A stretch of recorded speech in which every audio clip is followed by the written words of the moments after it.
რამდენიმე საათში ევროპელი მინისტრები საქართველოს შესახებ იმსჯელებენ. მოლაპარაკებები დანიაში ევროკავშირის პირველი დიპლომატების არაფორმალურ შეხვედრაზე შედგება. საქართველოს თემა დღის წესრიგში არ არის, თუმცა ის, ვინც ევროკავშირის მუშაობის ტაქტიკას კარგად იცნობს, ამბობს, რომ დაწესებული ვადის ამოწურვამდე ერთი დღით ადრე საკითხი ევროკავშირის პირველი დიპლომატების ყურადღების მიღმა არ დარჩება. ვადა იწურება, ხო ამაზე ბრიუსელს აუცილებლად ექნება რეაქცია, მაგრამ ეს რა თქმა უნდა გადაწყდება უკვე იმ შეხვედრის დროს, როდესაც არაფორმალურ თუ ფორმალურ რეჟიმში შეხვდებიან ერთმანეთს ევროკავშირის წევრი ქვეყნები, როდესაც ისინი შეხვდებიან ამას ნამდვილად განიხილავენ და უკვე უნდა დავალოდოთ ოფიციალურ განცხადებებს მათი მხრიდან, თუ რა ასე ვთქვათ დასკვნას მიიღებენ იმასთან დაკავშირებით, რომ საქართველოს ეს დათქმები ნამდვილად არ შეასრულა. ყოველ შემთხვევაში ჩვენ ფაქტები არ გვაქვს იმისა, რომ ქვეყანას ეს დათქმები შეუსრულებია. მოლოდინებია, რომ ეს წავიდეს წინ და საქართველოს შეუწყდეს უვიზო მიმოსვლა.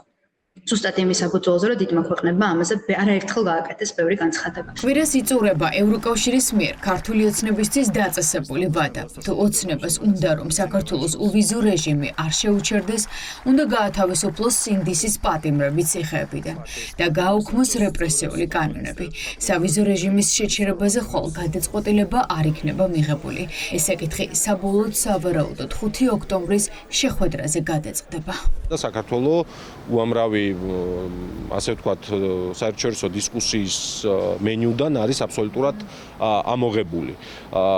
რატომღაც ჩათვალა ჩვენმა ძალაუფლებაში მყოფმა პირებმა, რომ ეს საუკეთესო გზა არის გადასარჩენად. ეს არ არის კარგი გზა და ამის შედეგებს ჩვენ კიდე მოვიმკით სხვა შორის ახლო მომავალში. შესაბამისად ევროპის დამოკიდებულებაც იქნება ადეკვატური რა, თუ ეს ანტიდასავლური რიტორიკა არ შეჩერდა, ისინიც ერთ დღეს ეს შეიძლება ერთი თვის მერე იყოს, სამი თვის მერე იტყვიან, რომ ამ ხალხს არ უნდა ჩვენთან ეს სიახლოვე და მოდი დავანებოთ, შევეშვათ. თუ ევროკომისია დაადგენს, რომ 8 პირობიდან ოცნებამ არც ერთი რეკომენდაცია არ შეასრულა, ეს უვიზო მიმოსვლის შეჩერების საფუძველი გახდება.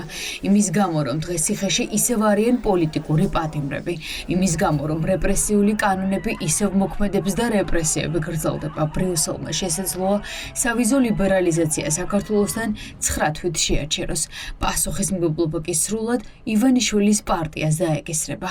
სწორედ პოლონეთის თავმჯდომარეობის პირობებში გახდა შესაძლებელი, რომ უვიზო მიმოსვლა შეჩერდეს არა ყველა საქართველოს მოქალაქის მიმართ, არამედ ეგრეთ წოდებული დროებითი შეჩერების მექანიზმი გამოყენებული იყოს მიზანი მიმართულად კონკრეტული პირების და ჯგუფების მიმართ.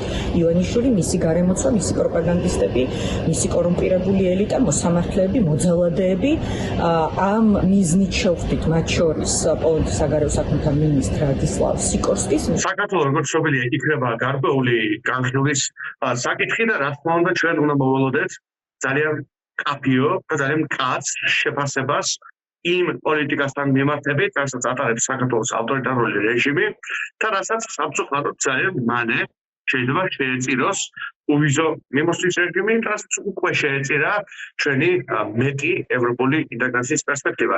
ჩვენ ვხედავთ, რომ მთელი რიგი სახელმწიფოები, მაგალითად მოლდოვა, იღებს მეტ დაფინანსებას, იღებს 2 მილიარდს, იღებს მეტ კავშირს, მეტ ურთიერთობებს და ამასობაში პარალელურად საქართველოს არათუ მეტს ვერ იდებს, იმასაც კარგავს, რაც მას ისტორიულად ჰქონდა მოპოვებული.